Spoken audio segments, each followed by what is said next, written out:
jak se učím cizí jazyky. Budu mluvit o angličtině i vlastně o dalších jazycích. Ono se to dá aplikovat na úplně jakýkoliv cizí jazyk. Hned na úvod řeknu, že smyslem tohoto videa není nějak lidi poučovat o tom, jak se co mají učit, nebo říkat, že jejich metoda je špatná a tak dále. Spíš jsem chtěla dát trošku takovou alternativu k tomu typickému biflování ze slovíček a k tomu, jak všichni říkají, musíte mluvit, musíte jet do té země a tak dále. Protože ne vždycky to úplně jde. Ta moje metoda je víc taková neobvyklá, ale pro mě třeba mnohem víc efektivnější než taková ta typická výuka ve školách a tak dále. Takže na úvod teda ještě řeknu nějakou svoji historii učení jazyku, abych tady jenom něco neplácala, jo, a ani jste nevěděli, jestli vůbec umím mluvit nějakýma cizíma jazykama, takže začneme angličtinou. Budu to brát nějak chronologicky, jak jsem se učila, ne úplně podle úrovně jazyka, jo, podle úrovně, jakou mluvím, ale bereme to chronologicky. Takže první je angličtina, tu jsem se učila samozřejmě ve škole, někdy asi ve 4. třídě, v té době se začala učit. A to už je pár let, no, od té doby. Ale řekla bych, že ve škole jsem se úplně anglicky nenaučila a hodně v tom hrálo roli samostudium. Takže angličtina zhruba od mých 10 let až po současnost, takže tak 14-15 let zhruba. Angličtinu mám teda na nejlepší úrovni. Tam bych řekla, že mi v podstatě už jedno, jestli něco čtu v češtině nebo v angličtině, protože i ta čeština a angličtina už je tak na stejný úrovni, že mi to jedno. A pak jsem se začala učit německy taky ve škole. To bylo ještě na základce, myslím. Jo, poslední 2 roky na základce a pak 4 roky na Gimplu. Já jsem teda byla na 8letém Gimplu, takže to vlastně jako všechno na sebe navazovalo. Ale 6 let jsem se učila německy ve škole. A musím říct, že ta výuka teda byla hodně špatná. Já si z toho nepamatuju skoro vůbec nic. A hlavně to bylo stylem naučit se prostě 100 slovíček na test. Úplně jako nesmyslně někde. Jako nesmyslně myslím v tom stylu, jakože spolu nesouvisely ty slovíčka. A potom udělat pár vět a v podstatě po testu se všechno dalo zapomenout. Takže to byla fakt jako neefektivní výuka a bohužel si myslím, že u nás v Česku se to pořád jako tak praktikuje, jak v té angličtině, tak v němčině i v těch dalších jazycích, pokud teda vyloženě nejste na nějakým jazykovým soukromým Gimplu, no. Takže němčina 6 let, upřímně nic moc, dokážu rozumět, ale jako možná bych i něco vytvořila, nějaký věty, ale to je tak všechno. Potom jsem se sama od sebe začala učit španělsky a to bylo zhruba v prváku na vysoký, ve druháku možná. Asi protože mi chybělo takovýto učení jazyku. A na výšce jsem měla akorát angličtinu, která byla na hodně ubohý úrovni. Takže jsem se začala učit španělsky. A tady jsem tak nějak vědomně začala aplikovat tu svoji metodu, o které budu mluvit za chvíli. A mimochodem v posledním ročníku jsem měla ještě španělštinu, výšky myslím, jsem měla španělštinu zapsanou za kredity, ale tak trochu omylem jsem se zapsala do nižší úrovně, než bych potřebovala. Takže to bylo spíš o tom, že jsem opravdu začala mluvit. Řekla bych, že zatím španělština je tak na 2. místě po té angličtině, že zatím pořád ještě jako rozumím a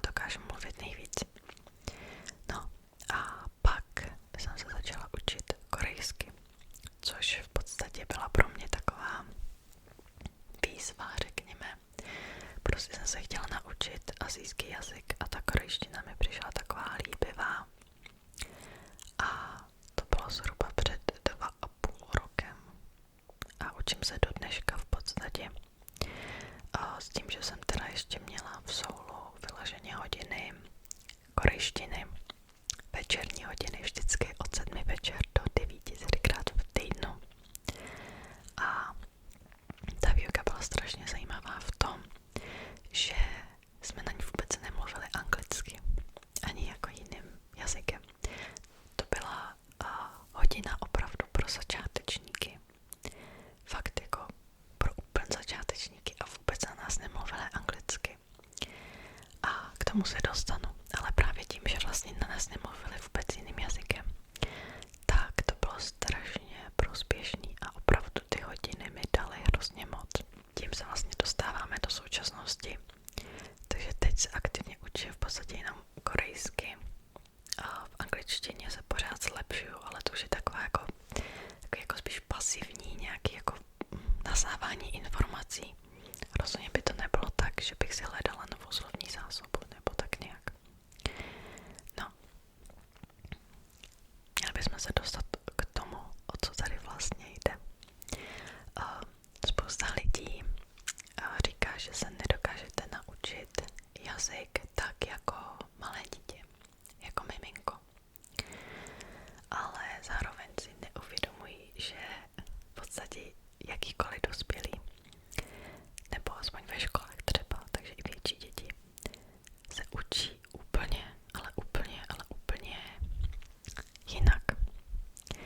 A vezmeme si to miminko, jo, třeba. A miminko je prostě 24 hodin, 7 dní v týdnu obklopený tím jazykem.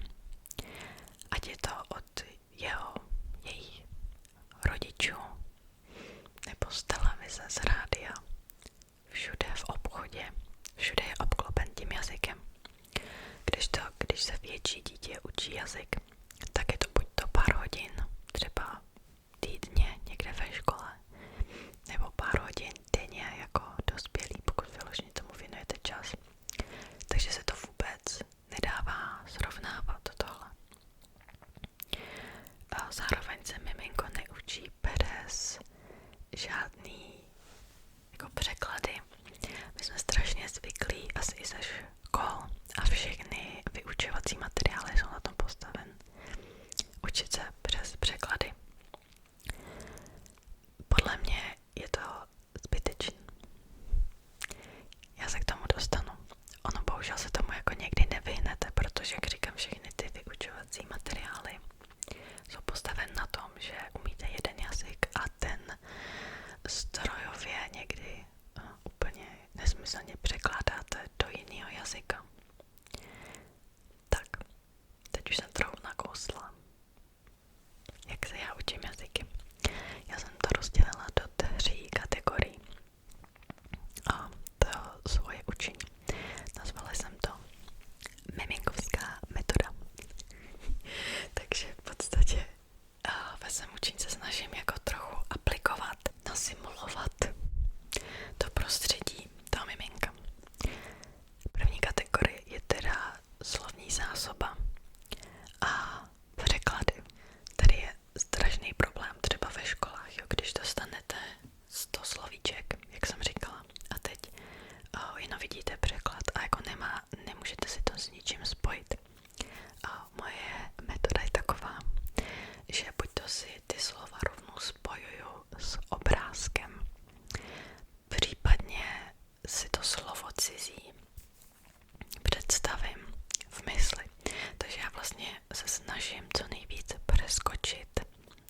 se učím to slovíčko.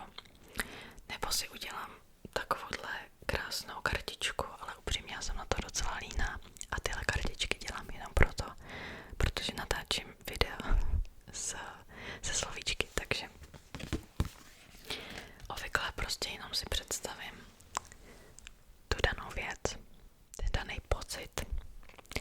Říkám, nejde to úplně vždycky, ale představivosti se nekladu. Tak jo, jdeme dál. Druhý bod je nějak se obklopit tím jazykem. Na tohle lidi většinou doporučují filmy nebo seriály. Upřímně, já vím, že pokud si pustím seriál v jazyce, v kterým se učím, v kterém nemluvím, tak stejně vím, že budu jenom číst titulky a nic se nenaučím. Když to teda musí být a máte Netflix, tak existuje rozšíření, myslím, že se to jmenuje Language Learning with Netflix. Tohle rozšíření umožňuje si dát dvoje titulky nad sebe, takže v jazyce, ve kterém se učíte a v jazyce, ve kterým rozumíte teda, což je aspoň trošku víc prospěšnější mi přijde, než jako jen tak s nějakýma titulkama. Jak říkám, pokud tím jazykem nemluvíte, tak ani nemá smysl si tam dávat titulky v tom jazyce zrovna.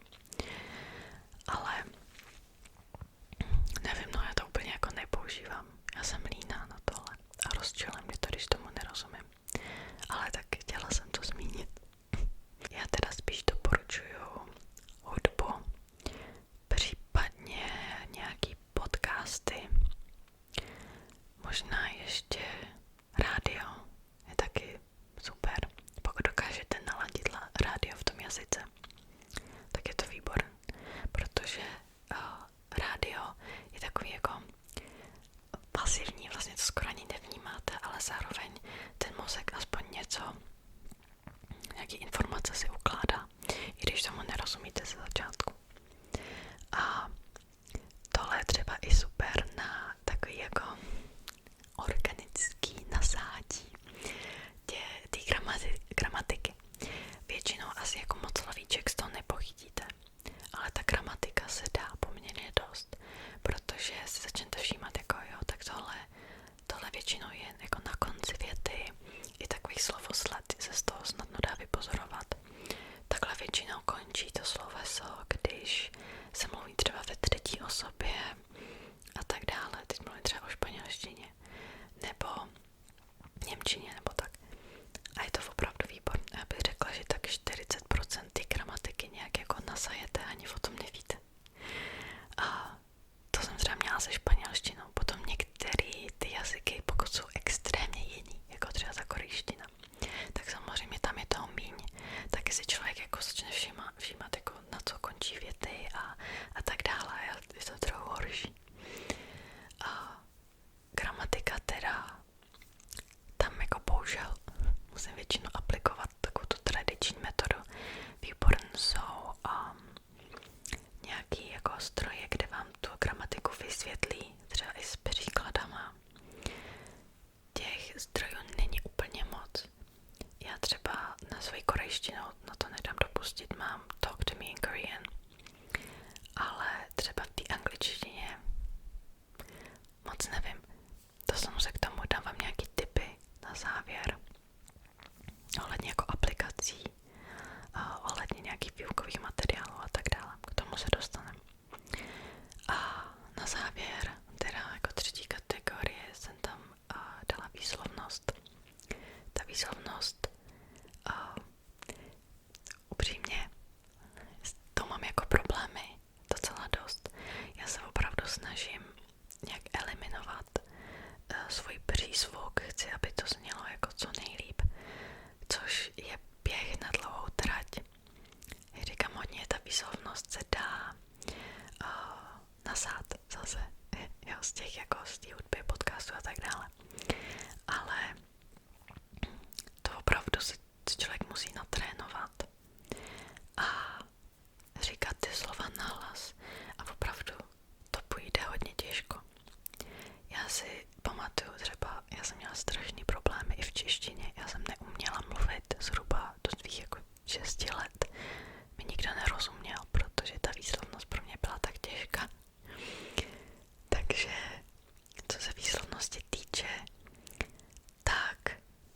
jako slyšíte, že máte přízvuk, já nesnažím, když já slyším, že mám přízvuk a nejde mi to úplně jako nějak eliminovat, ale to je normální, jo, to, i když jako se snažíte mluvit a zní to příšerně, je to lepší, než kdybyste nemluvili vůbec.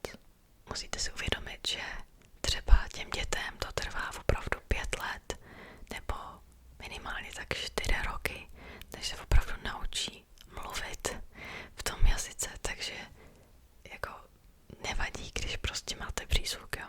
Teď teda se blížíme k tomu závěru, ke kterému všechny tyhle 4 kategorie spějí a to je to nejhlavnější, jo, na na celé téhle metodě. Vždycky všichni říkají, že musíte mluvit. Upřímně, nevím, kdo jako z nás má takový sebevědomí, že by po pár měsících učení se jazyka šel se hned pokecat s rodilým mluvčím a nějak jako by se necítil blbě. Já nevím, já to soudím podle sebe, jo, tohle. Jako všichni říkají, musíte do té země a musíte mluvit a jako jo, já to beru, jo.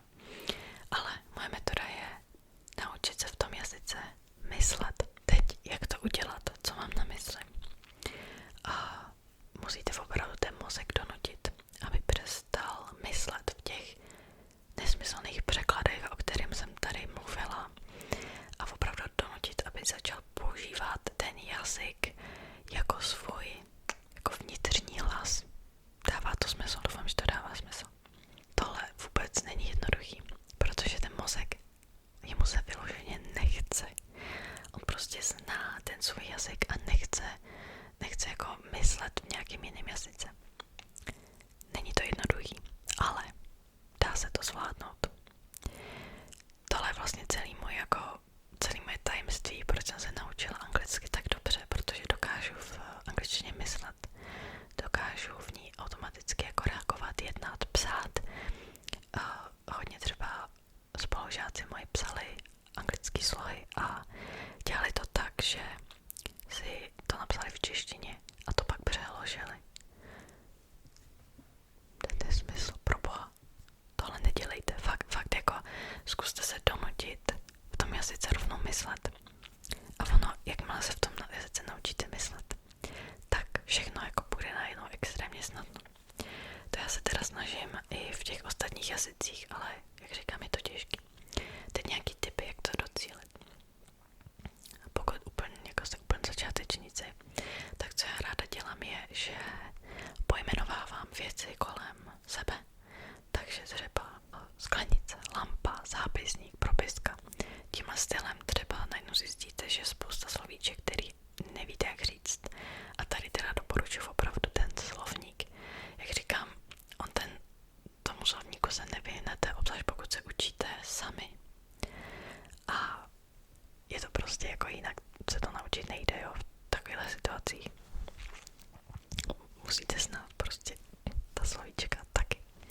A jako tomu slovníku se nevyhnete, ale jak říkám, pokud máte třeba nůžky a najdete si, že nůžky jsou scissors, tak si neříkejte nůžky jsou scissors, ale tohle automaticky je scissors. Nic jinýho. Jo, doufám, že dávám smysl, aby potom na mě lidi jako v komentářích a nervali, jak se to mám naučit bez slovníku. To jsem neřekla. Ten slovník je někdy nutný, jo.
češtině je aplikace Naučte se jazyk.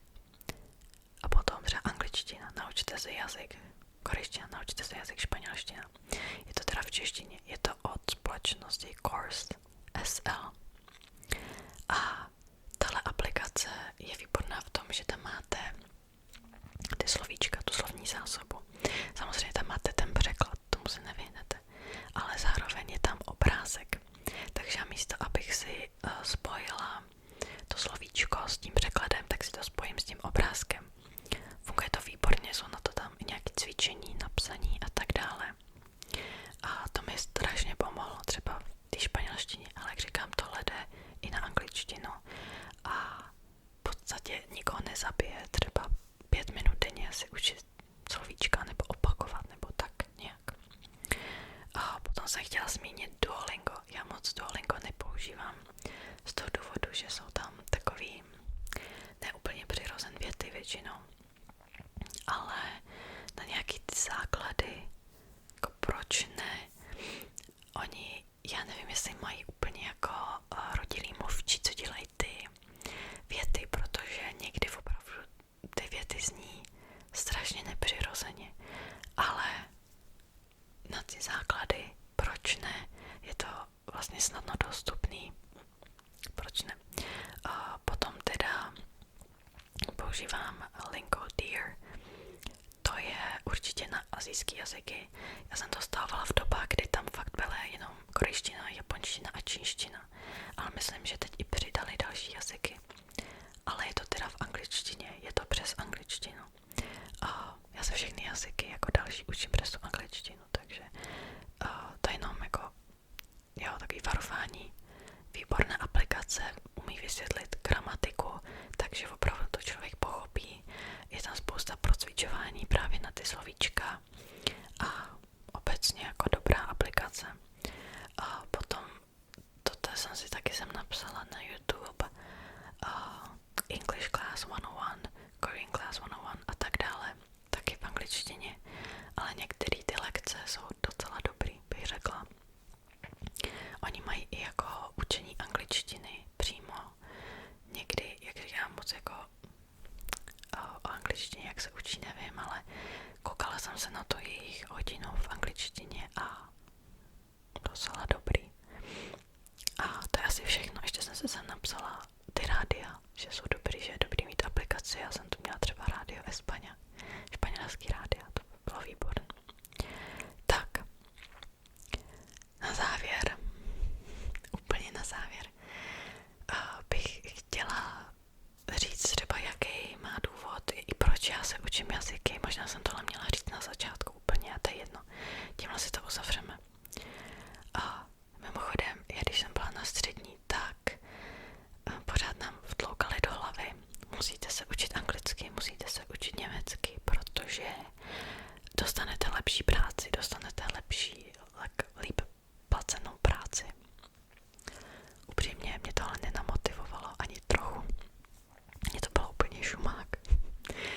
A naopak, jako mě to rozčilovalo, protože nám pořád tohle omílali, jako pořád nám to omílali dokola. Takže tohle vám tady jako nebudu říkat, samozřejmě hodí se jazyky v pracovním prostředí, ta angličtina už je dneska jako skoro povinná. Neříkám, že to tak není, ale jsou to i jiný zdroje motivace, jako proč se to učit. No, první teda věc, určitě vám to nějak otevře dveře do světa a tím nemyslím jenom vyloženě, že chcete bydlet v cizí zemi a tak dále. Pro mě osobně jsou třeba cizí jazyky důležitý v tom, že máte nepřeberné množství zdrojů v tom jazyce, tím jak třeba anglicky mluví skoro celý svět. Máte strašné množství zdrojů a v podstatě se můžete sami naučit cokoliv. A teď nemyslím jazyky, teď myslím jako nějaký další dovednosti. Já se přes tu angličtinu učím ty další jazyky, protože tím, že vlastně už jako perfektně umím anglicky, mi to jedno, tak se můžu naučit spoustu dalších jazyků, takhle. Ale jako jazyky stranou, opravdu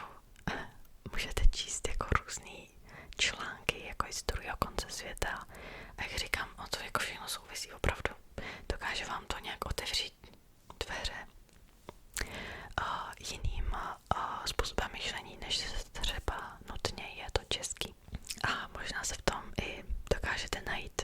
Najednou zjistíte, že je nepřeberné množství názorů a nepřeberné množství způsobů myšlení. Každá skupina, každý národ myslí trochu jinak a třeba se v tom zrovna dokážete nějak stotožnit.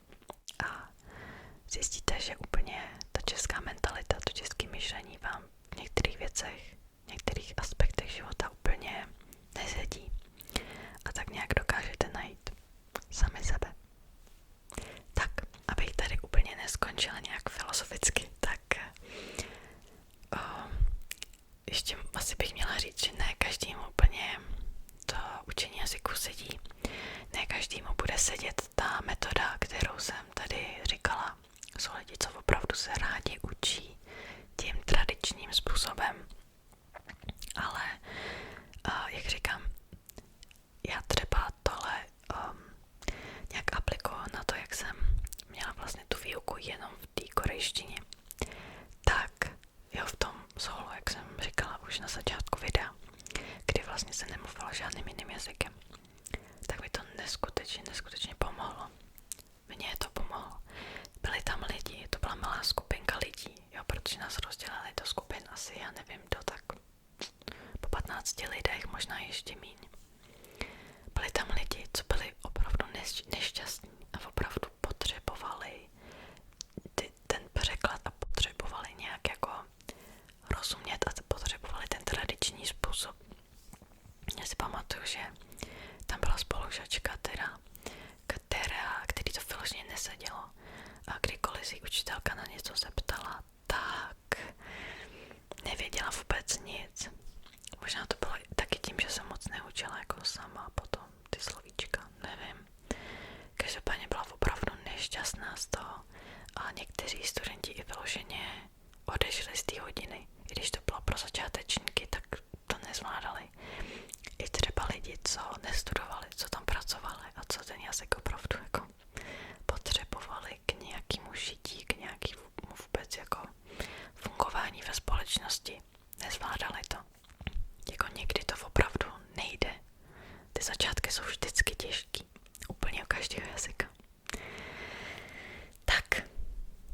Myslím, že už jsem řekla úplně všechno. Tohle video asi bude trochu delší než normálně. Mimochodem, to je mimo téma, ale tam v té hodině, v té zřítě jsem někdy potkala takový jako zvláštní existence.